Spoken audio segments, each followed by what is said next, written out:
안녕하세요. 자유한국당 옳은소리 금요일 브리핑룸입니다. 오늘로써 김성태 자유한국당 원내대표가 조건 없는 드루킹 댓글 조작 사건의 특검을 촉구하며 단식 농성에 들어간 지 9일째가 됩니다. 그 기간 동안 김성태 원내대표는 2번이나 병원에 실려가는 일을 겪었습니다. 호흡 곤란과 통증을 호소하고 있는데 병원에 가서도 끝끝내 수액은 거부하고 다시 농성장으로 복귀하기를 반복 중입니다. 댓글 조작 사건은 민주주의에 대한 테러입니다. 민주주의가 민의와 민심, 여론에 기반하여 정책의 향배, 그리고 우리나라의 갈 길을 정하는 그런 제도인 만큼 이 제도를 특정 세력이, 특정인이 기계적인 조작을 동원해서 여론을 부풀리고 특정한 자신들의 사고, 자신들의 주의 주장을 민심으로 포장해서 대한민국의 여론을 비틀고 방향을 결정하려 했다면 이것은 민주주의의 근간을 훼손하는 절대 있어서는 안 되는 그런 일인 것입니다. 이 내용을 면밀하게 조사해보자 라는 것이 이번 특검의 주장입니다. 그동안 검경이 수사 과정에서 보인 서로 떠넘기고 그리고 증거인멸할 기회와 시간을 벌어주는 듯한 모습, 그리고 필요할 때, 그리고 여론의 압박, 언론이 먼저 보도하면 그제서야 몇몇 개씩 혐의 사실들이 드러나고 그것을 마지못해 발표하는 듯한 모습은 왜 특검이 필요한가를 우리한테 여실히 보여주었습니다. 드루킹 김동완의 1차 재판 과정에서 드러난 검찰의 황당한 모습은 여러분들께서도 언론을 통해서 지켜보셨을 것입니다.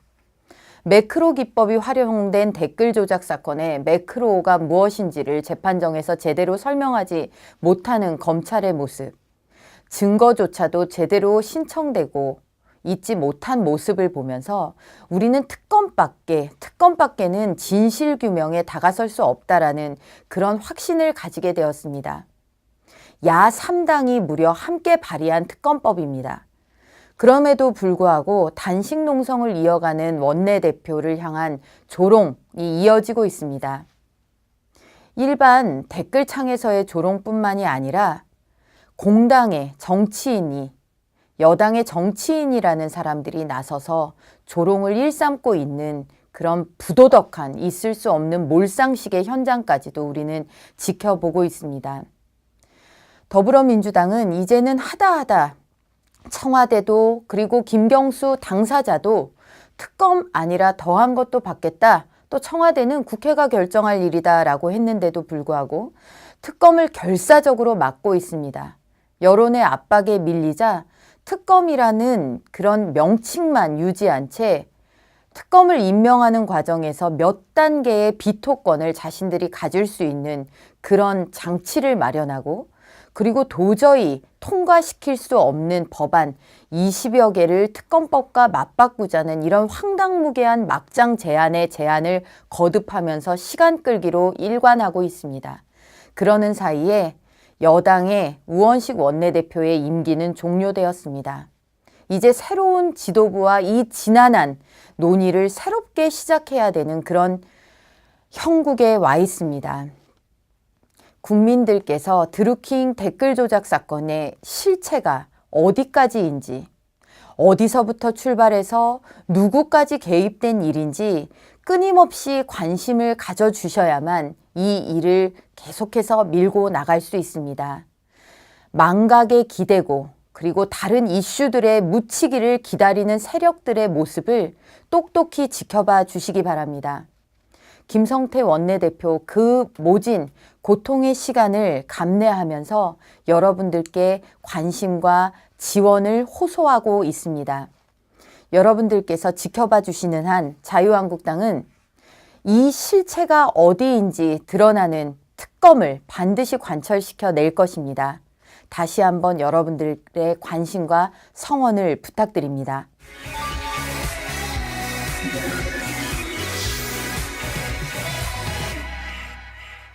북미 정상회담의 날짜와 장소가 결정되었습니다. 북미 정상회담은 12일 열리고 장소는 싱가포르로 결정이 되었습니다. 여러 차례 얘기했지만 대화 자체를 반대하는 사람은 없을 것입니다. 평화라는 것도 원하지 않는 사람은 없습니다. 단지 진정한 대화의 목적과 결과, 그리고 평화의 방식이, 그리고 어떻게 해야 진정한 평화가 도래해야 하는 것인가에 대한 이야기를 거듭 드리고 있는 것입니다. 북미 회담은 이제는 CVID를 넘어 PVID, 영구적이고 지속 가능하고 그리고 완전 무결한 그런 핵폐기를 요구하는 단계로 나아갔습니다.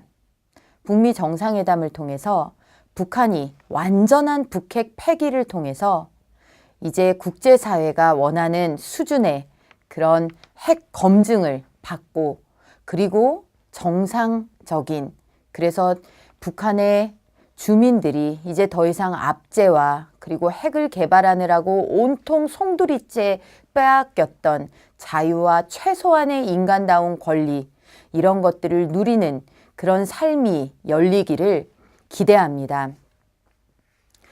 북한은 북미 정상회담 전에 3명의 미국 시민권자, 억류되었던 시민권자를 석방했습니다. 북미 정상회담의 분위기를 유화적으로 끌어가려는 그런 의도가 엿보입니다.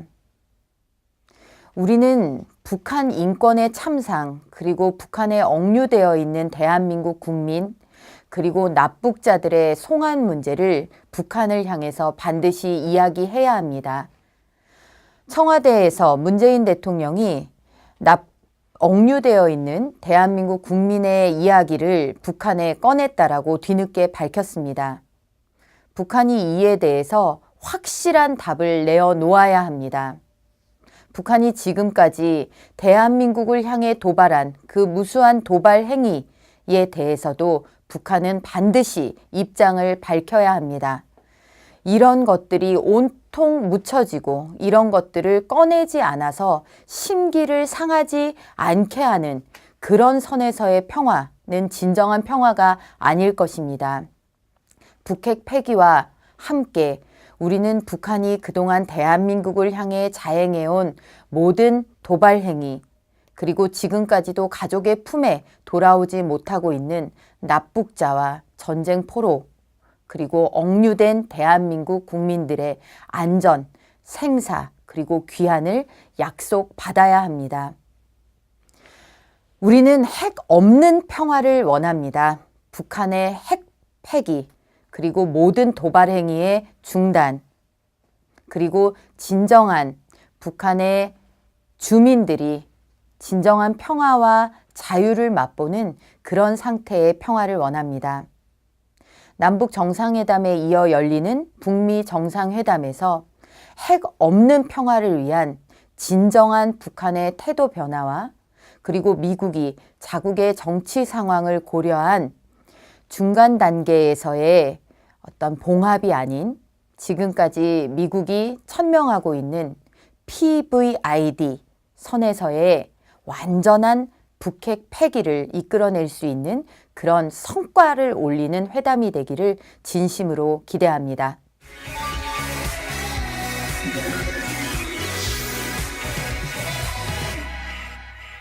문재인 정부 1년이 지났습니다. 5월 10일, 작년 5월 10일 시작된 문재인 정부 1년, 여러분들은 어떻게 지켜보셨습니까? 6월 13일 지방선거를 앞두고 문재인 정부 1년을 돌아보면 여러 가지 이슈들이 있었지만, 그러나 뭐니 해도 국민 여러분들께 제일 와닿는 것은 아마도 먹고 사는 문제, 경제 문제가 아닐까 싶습니다. 문재인 정부 1년째 어떠한 자화자찬으로도 덮을 수 없을 만큼 최악의 경제 상황을 맞이하고 있습니다. 최악의 실업률을 기록 11.6%에 이릅니다. 청년 실업률 역시 역대 최악입니다.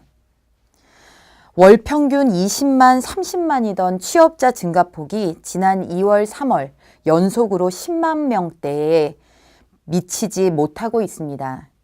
일자리 46만 개가 사라져버렸다고 합니다. 이런 세태를 반영하듯 실업급여를 받는 사람들의 숫자는 폭증하고 있습니다. 수출 하락세가 이어지고 있습니다. 여기에 반기업 정책들까지 겹치면서 대기업들마저도 이제는 경제에 빨간등이 켜졌다고 호소하고 있습니다. 급격한 최저임금 인상으로 700만 소상공인들의 삶은 나락으로 내몰리고 있습니다.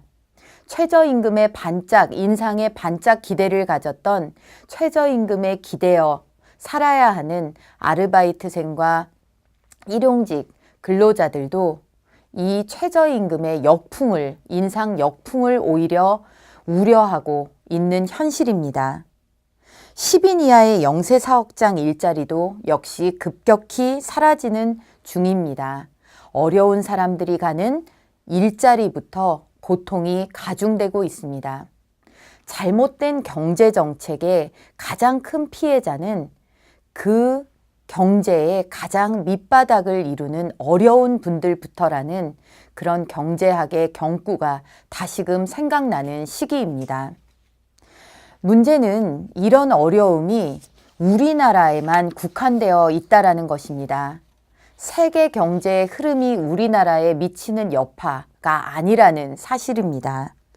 미국, 일본을 비롯한 선진국들은 개혁과 자유시장 확대로 대기업들의 경쟁력이 강화되면서 투자와 일자리가 오히려 확대되고 있습니다.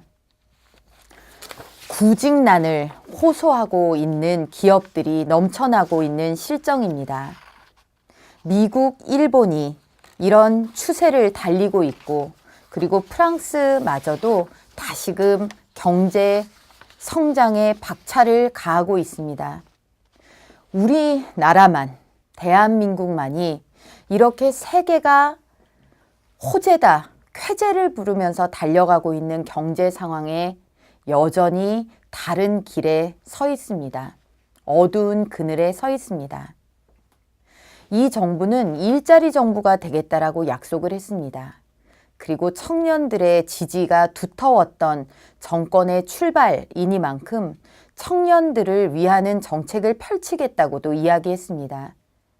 그런데 노동시장의 가장 약자, 노동시장의 문턱조차 넘어보지 못한 청년층이 가장 고통을 호소하고 있는 그런 형국입니다. 이 실정을 풀어주지는 못할 망정 이들의 분노를 다시금 자신들의 정치의 원동력으로 삼고 그때만 넘겨보자는 시도들이 보이는 것 같아 무척이나 씁쓸합니다.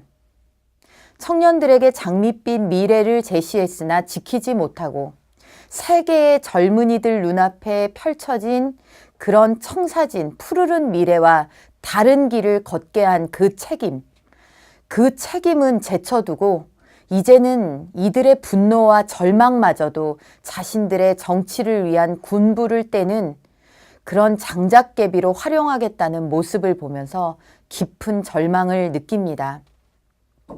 이들이 쳐놓은 각종 이벤트와 이 이벤트 뒤에 가려진 그 실체를 우리가 빨리 깨달아야, 이 미몽에서 깨달아야 한다는 사실을 다시 한번 호소드립니다. 문재인 정부에게 남은 시간이 아직도 많이 있습니다. 먹고 사는 문제, 경제 정책에 있어서 문재인 정부만의 방식, 그 일변도로 가서는 절대 안 됩니다. 경제학자들의 목소리, 그리고 자신들이 계승한다고 했던 노무현 정부의 경제정책과 김대중 정부의 경제정책이 과연 지금과 무엇이 달랐는지 한번 그 속에서 답을 찾아보시기 바랍니다. 경제를 망치고 그 어떤 화려한 정치적 수사로도 그 고공비행한다는 지지율 계속해서 유지하기 어렵습니다. 우리는 산업화 시절 재봉틀로 그리고 열사의 땅에서 굴삭기로 트럭으로 이 나라를 지켜왔습니다. 2018년 오늘 대한민국을 지킬 수 있는 힘은 오로지 투표 용지에서만 나올 수 있습니다. 문재인 정부의 이 경제정책 1년을 살펴보시고 대한민국을 지키는 길이 어디에 있는지 다시 한번 생각해 주시기 바랍니다. 간곡히 부탁드립니다.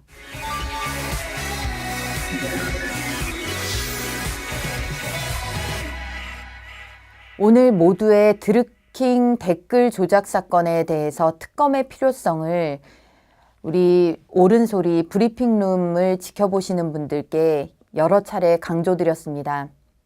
드루킹 사건의 실체는 이제 더 이상 가릴 수 없는 지경입니다. 처음에 사건 발생 초기에 도용 아이디 수가 614개라고 밝혀졌던 것이 이제는 2290개라고 드러났습니다. 무려 3.5배 증가한 것입니다.